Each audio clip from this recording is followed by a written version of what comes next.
Hello everyone, this our 8th lecture quantum mechanics. Last lecture में हम discuss कर रहे थे प्रॉपर्टीज ऑफ ऑपरेटर, जहाँ पे हमने hermitian operator, anti hermitian operator को डिस्कस किया था। Today we discuss unity operator, parity operator and projection operator. तो स्टार्ट करते हैं अपना first topic, unity operator. In mathematics unitary matrix और unitary operator define as U dagger is equal to U inverse. ठीक है, अगर हम क्या करते हैं, इस इक्वेशन को यू से मल्टीप्लाई करेंगे तो U dagger into U equal to I. Here I is the identity matrix. In quantum mechanics any operator which transform a state और wave function is unity operator. Quantum में जो operator होता है वो किसी स्टेट या वेव फंक्शन को transform कर दे, उस ऑपरेटर को बोलते हैं हम यूनिटी ऑपरेटर। और इन quantum mechanics the operator use for basis transformation is unity operator. Basis transformation के लिए जो ऑपरेटर यूज किया जाता है वो यूनिटी ऑपरेटर होता है। यू क्या है, हमारा कोई यूनिटी ऑपरेटर है, वो किसी वेव फंक्शन साई के ऊपर एक्ट करेगा तो हमें क्या देगा, एक new wave state wave function देगा फाई।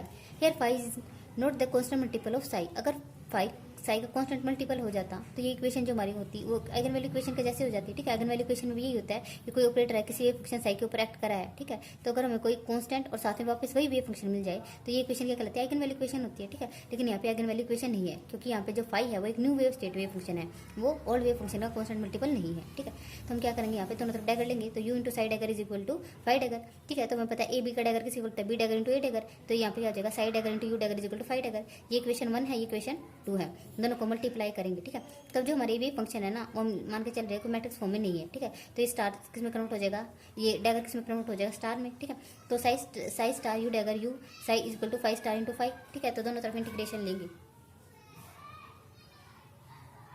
तो दोनों तरफ इंटीग्रेशन लेने से हमारी इक्वेशन ये बनी। हम मान के चल रहे हैं कि जो हमारा ओल्ड वेव फंक्शन है साई और न्यू वेव फंक्शन फाई, दोनों क्या नॉर्मलाइज है। नॉर्मलाइज होने की कंडीशन क्या है, psi star psi ditto is equal to 1 और psi star psi ditto is equal to 1। ठीक है, तो देखो अगर हमारा जो ओल्ड और न्यू वेव स्टेट में फंक्शन नॉर्मलाइज है तो इसका मतलब जो इसकी वैल्यू किसकी इक्वल होगी, 1 की इक्वल होगी। ठीक है, तो राइट हैंड साइड वाली जो टर्म है इसकी वैल्यू 1 होगी। ठीक है, तो यहाँ का मतलब इसका मतलब psi star U dagger U psi ditto is equal to 1। ठीक है, तो हमें पता है साई स्टार साई डिटो की वैल्यू तो 1 है ही, तो इसका मतलब जो ये है यू डैगर इंटू यू, इसकी वैल्यू क्या होगी, 1 की इक्वल होगी। तो यहाँ से हमें क्या मिला कि U dagger is equal to U inverse. तो ये क्या है, यूनिटी ऑपरेटर। ये क्या यूनिटी ऑपरेटर के कुछ एग्जांपल है, translation operator, rotation operator and time translation operator. Here px is called the generator of translation and n cap l cap is called the generator of rotation and h Hamiltonian is called the generator of time translation operator। ये कुछ important point है। All physical observable operator are Hermitian operator and all transformation operator are unity operator। Quantum mechanics में जितने physical observable operator होते हैं वो Hermitian nature के होते हैं और ट्रांसफॉर्मेशन ऑपरेटर क्या होते हैं, यूनिटी ऑपरेटर होते हैं। क्लासिकल मैकेनिक्स में टाइम ट्रांसलेशन ऑपरेटर इक्वलेंट होता है क्वांटम मैकेनिक्स के टाइम एवोल्यूशन के equal.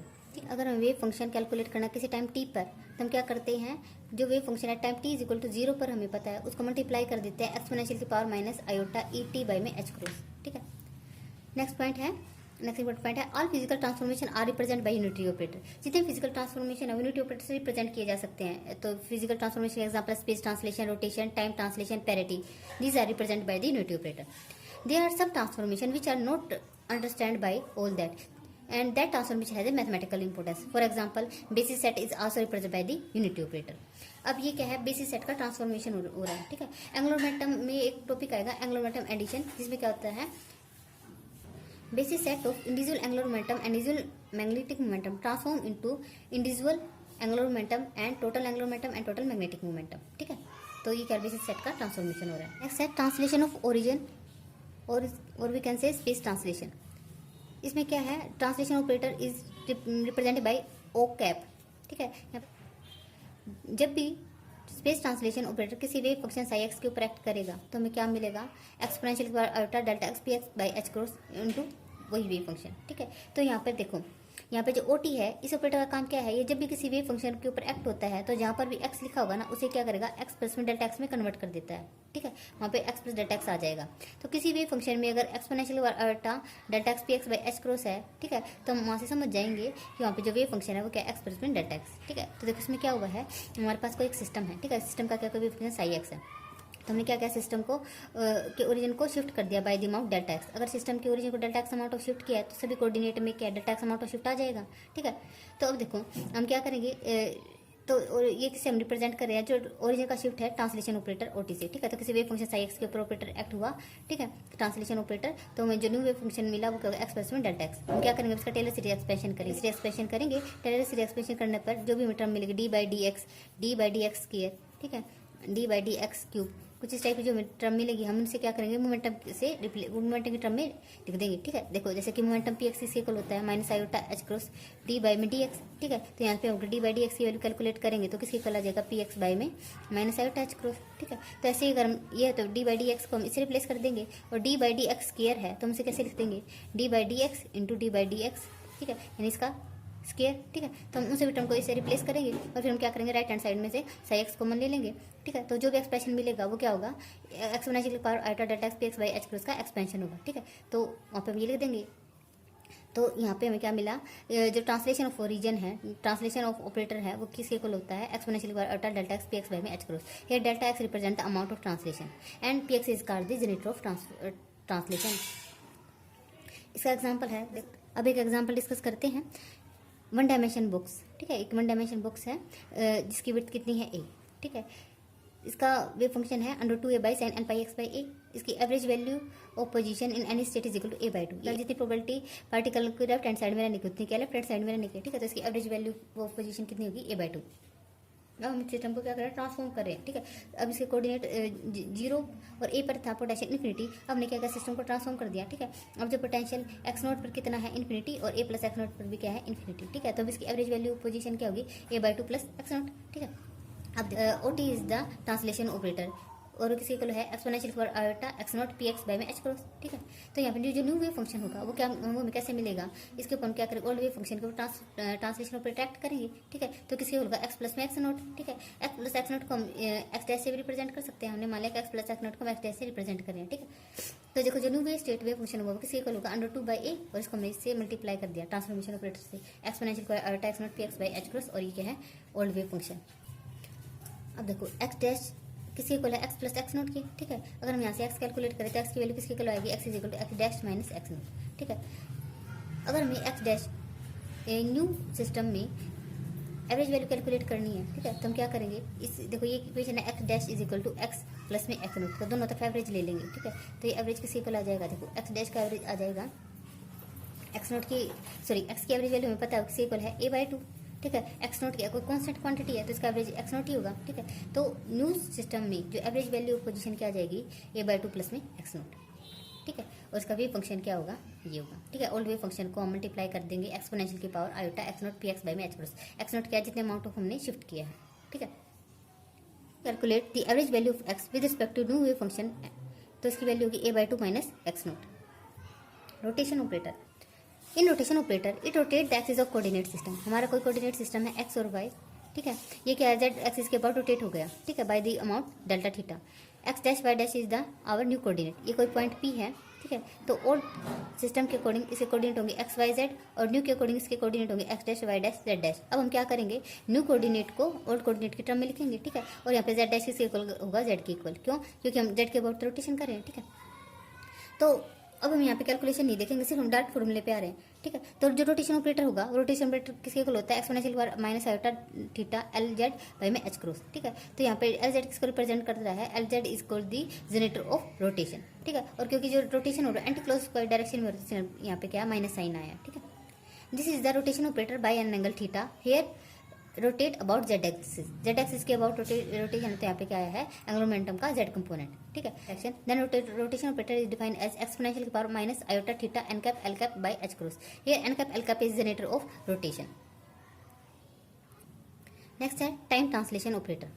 Time translation operator is denoted as O, और यहाँ पे फिक्स हमने यहाँ पे स्मॉल टी लगा दिया, क्योंकि कैपिटल टी हमने ट्रांसलेशन ऑपरेटर के लिए लगाया था, यहाँ पे टाइम ट्रांसलेशन के लिए स्मॉल टी लगा दिया। ठीक है, तो ये क्या होगा, ये किसी भी फंक्शन के ऊपर एक्ट करेगा। ठीक है, तो क्या करेगा, उसे टाइम को ट्रांसफॉर्म कर देगा by the amount delta t. Time translation operator equal to exponential की power minus iota delta t h by में H cross. Here h is the Hamiltonian. ये ऑपरेटर जब भी किसी वेव फंक्शन के ऊपर एक्ट करेगा एट टाइम टी, तो ये उस वेव फंक्शन को शिफ्ट कर देगा by the amount delta T. Okay, here h is called the generator of time translation operator. अब देखो हमने जितने भी ट्रांसलेशन ऑपरेटर पढ़े हैं, ठीक है, ये सभी क्या है, यूनिटरी ऑपरेटर है, ठीक है। अब ये देखो जो यूनिटरी ऑपरेटर है ये क्या साथ साथ हर्मिशन ऑपरेटर भी है, ठीक है। देखो जो ओटी का टाइम ट्रांसलेशन ऑपरेटर वो क्या यूनिटरी ऑपरेटर है। यूनिटरी ऑपरेटर अगर हम इसका क्या करेंगे, डैगर लेंगे, तो इसका देखो डैगर लेंगे तो क्या होगा, यहाँ पे माइनस साइन और प्लस में हो जाएगा, जो माइनस आयोटा प्लस आयोटा में हो जाएगा। डेल्टी का अगर हम डैगर लेंगे तो वापस डेल्टी आ जाएगा, क्यों, क्योंकि रियल क्वांटिटी है। अब देखो एच क्या है, हर्मिशन है, तो H dagger is equal to H, ठीक है। तो ये क्वांटिटी हमें ये मिलेगी, ठीक है। अब हम क्या करेंगे, फर्स्ट और सेकंड क्वेश्चन को मल्टीप्लाई करेंगे तो किसी को आएगा 1 के इक्वल, ठीक है। तो इसका मतलब जो हमारा टाइम ट्रांसलेशन ऑपरेटर है वो यूनिटरी ऑपरेटर है, ठीक है। और यूनिटरी ऑपरेटर क्यों है, क्योंकि एच हमारे क्या है, हर्मिशन है, H dagger is equal to H, ठीक है। Unitary operator which written in other operator then second operator is generally Hermitian. देखो अब जितने भी हमने ऑपरेटर पढ़े हैं, ठीक है, translation operator, rotation operator, time translation operator, इन सभी में जो सेकंड ऑपरेटर यूज हुआ है, जैसे कि फर्स्ट में मोमेंटम, सेकंड में एंगुलर मोमेंटम, ठीक है, और रोटेशन में एंगुलर मोमेंटम यूज होता है, टाइम ट्रांसलेशन में हैमिल्टोनियन यूज हुआ है, ये सभी क्या है, हर्मिशन नेचर के हैं। नेक्स्ट है पेरिटी ऑपरेटर और इन्वर्जन ऑपरेटर। पेरिटी ऑपरेटर का क्या काम, ये पेरिटी ऑपरेटर ईएमटी और क्लासिकल मैकेनिक्स दोनों में डिस्कस होता है, ठीक है। इसमें क्या होता है, अगर कोई वेव फंक्शन हमारा फर्स्ट क्वाड्रेंट में लिखा गया है तो ये उसे क्या करेगा, थर्ड क्वाड्रेंट में कन्वर्ट कर देगा, ठीक है। तो देखो ये क्या करता है, कोऑर्डिनेट की पोलैरिटी को रिवर्स कर देगा। ऑपरेटर किसी wave function x y z के ऊपर एक्ट होगा, ठीक है, तो कोऑर्डिनेट का साइन क्या होगा, प्लस से minus, minus x minus y minus x. तो अगर हम क्या करेंगे, दो बार पेरिटी ऑपरेटर एक्ट कराएंगे तो यहाँ पे क्या होगा, माइनस से इसमें वापस कन्वर्ट हो जाएंगे वापस प्लस में, ठीक है। तो यानी कि P square act like a identity operator. ये देखो ये आइगन वैल्यू इक्वेशन के जैसे हो गया ना। अब यहाँ पे इसका मतलब आइगन वैल्यू वन होगी, ठीक है, कि हमें ये ऑपरेटर हमने किसी वेव फंक्शन को प्रैक्ट कराया तो वापस हमें वेव फंक्शन मिला, साथ में क्या कांस्टेंट यहाँ पे क्या 1, ठीक है। तो P square act like a identity operator and also like eigen value equation, it give eigen value 1, ठीक है। तो P square is equal to 1। Let lambda with eigen value of the parity operator is plus minus 1, ठीक है। तो इसकी eigen value क्या होगी, plus minus 1। It represent the reflection, parity operator reflection को रिप्रेजेंट करता है। Reflection is also physical process, so parity operator is also unity operator, ठीक है। तो यूनिटी ऑपरेटर है तो it means p dagger p equal to I के equal होगा, ठीक है, यानी 1 के इक्वल आइडेंटिटी मैट्रिक्स के, तो यहाँ से क्या P dagger equal to P inverse, ठीक है। तो ये पी क्या है, यूनिटी भी और क्या है, हर्मिशन नेचर का भी है। अब देखो इसका क्या प्रूफ है, प्रूफ ऑफ हर्मिशन ऑपरेटर की जो पेरिटी ऑपरेटर है वो हर्मिशन नेचर का है। यहाँ पे जो दो आइगन वैल्यू मिले क्या, +1 और -1। +1 correspond to symmetric state and -1 correspond to anti symmetric state, ठीक है। अब देखो पी स्क्वायर क्या है, आइडेंटिटी के इक्वल है, इसका मतलब p dot p is equal to I के इक्वल। हम क्या करेंगे, दोनों तरफ पी डैगर से मल्टीप्लाई करेंगे तो यहाँ से हमें क्या मिलेगा, इसकी वैल्यू तो क्या है 1 के इक्वल है, आइडेंटिटी इक्वल, तो P is equal to P dagger, तो इसका मतलब हर्मिशन है। अब हम क्या करें, इसी इक्वेशन में अगर पी इनवर्स से मल्टीप्लाई कर दे तो अब देखो इसकी वैल्यू तो क्या हो जाएगी, 1 हो जाएगी, तो P is equal to P inverse. तो यहाँ से हमें पता लगा जो पेरिटी ऑपरेटर है वो यूनिटरी नेचर का भी है, ठीक है। Means parity operator is unitary and hermitian in nature.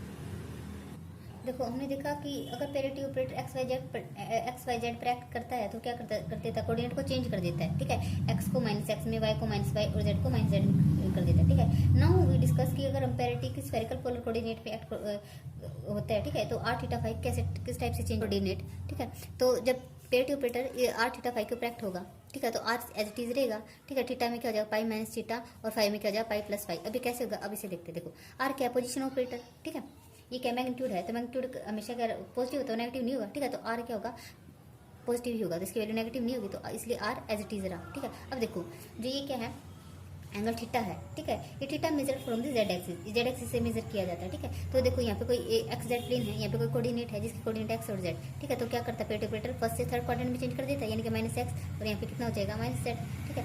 तो अब देखो इसके साथ जो एंगल बन रहा है ये क्या, थीटा है, जेड एक्सिस के साथ, तो ये एंगल कितना होगा, पाई माइनस थीटा, क्योंकि स्ट्रेट लाइन पे जो एंगल बनते हैं उनको सभी का सम कितना होता है, 1 पाई होता है, ठीक है। तो ये वाला एंगल कितना है, पाई माइनस थीटा, ठीक है। तो इसलिए थीटा कन्वर्ट हो जाएगा पाई माइनस थीटा में, ठीक है। अब देखो जो एंगल फाई है इसे हम क्या कहते हैं, आल्सो कॉल्ड रोटेशन, ठीक है। ये आल्सो ये phi also called rotation about z axis, ठीक है। तो अब देखो एक्स वाई प्लेन है, ठीक है, तो ये क्या एक्स वाई का कोऑर्डिनेट थर्ड क्वाड्रेंट में क्या जो -x -y, ठीक है। तो हम एक्स डायरेक्शन में इसका एंगल मेजर करेंगे फाई, ठीक है, क्योंकि जो एंगल होता है फाई वो पॉजिटिव एक्स से मेजर किया जाता है, ये क्या फाई एंगल, ठीक है। तो ये कितना हो जाएगा, पाई प्लस में फाई, ठीक है, इस कोऑर्डिनेट के लिए।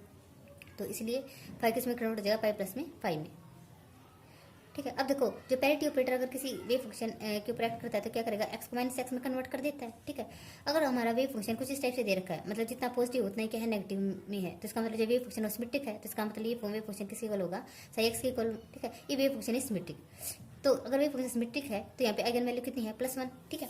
और अगर हमारा वेव फंक्शन कुछ इस शेप में है, ठीक है, तो इसमें क्या होगा, यहाँ पे क्या होगा, माइनस साइन बाहर आ जाएगा, ठीक है। तो क्या एंटी सिमेट्रिक वेव फंक्शन है और यहाँ पे आइगन वैल्यू कितनी है, -1, ठीक है। इसको हम एंटीसिमेट्रिक वेव फंक्शन क्यों बोल रहे हैं, क्योंकि देखो जितना एक्स में ये वेव फंक्शन पॉजिटिव है ना, उतना ही नेगेटिव एक्स में ये नेगेटिव है ये वेव फंक्शन, ठीक है। तो ये क्या एंटीसिमेट्रिक वेव फंक्शन है, या हमसे बोल सकते हैं ऑड वेव फंक्शन है। Here +1 eigen value for parity operator correspond to symmetric state and minus correspond to antisymmetric state. Most important concept है। देखो लास्ट लेक्चर में हम ये पढ़ चुके हैं ये property, if two operator commute then they have simultaneous eigen state. अगर दो ऑपरेटर कम्यूट करें तो उनकी जो आइगन स्टेट होंगी वो क्या कॉमन होंगी, ठीक है। अगर ए और बी कम्यूट करें, इसका मीन्स एक कम्यूट बी का मतलब इन कम्यूटेटर ब्रैकेट की वैल्यू क्या 0 के इक्वल है, ठीक है। तो ये कैसे होगा, इसको ओपन करें कम्यूटेटर ब्रैकेट करनी a b minus b is equal to 0, तो यहाँ से हमें क्या मिला a b is equal to b, ठीक है।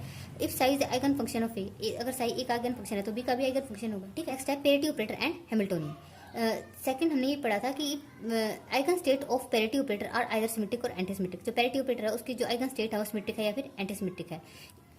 थर्ड पॉइंट है if potential symmetric then wave function either symmetric और एंटीसिमेट्रिक, ठीक है। ये लास्ट लेक्चर में डिस्कस कर चुके हैं, ठीक है। तो इन तीनों पॉइंट है, तीनों स्टेटमेंट से हमारा क्या कंक्लूजन निकला, if potential is symmetric then parity commute with the Hamiltonian, तो पैरिटी हैमिल्टोनियन के साथ कम्यूट करेगी, ठीक है। तो इसका ये कब होगा, इफ पोटेंशियल इज सिमेट्रिक, ठीक है। तो इन तीनों स्टेटमेंट से हमारी कंक्लूजन निकला है, ठीक है। मतलब अगर उसके साथ कम्यूट करी है तो इसका पोटेंशियल हमारा क्या सिमेट्रिक। अगर पैरिटी हैमिल्टोनियन के साथ कम्यूट नहीं करी it means potential is not symmetric.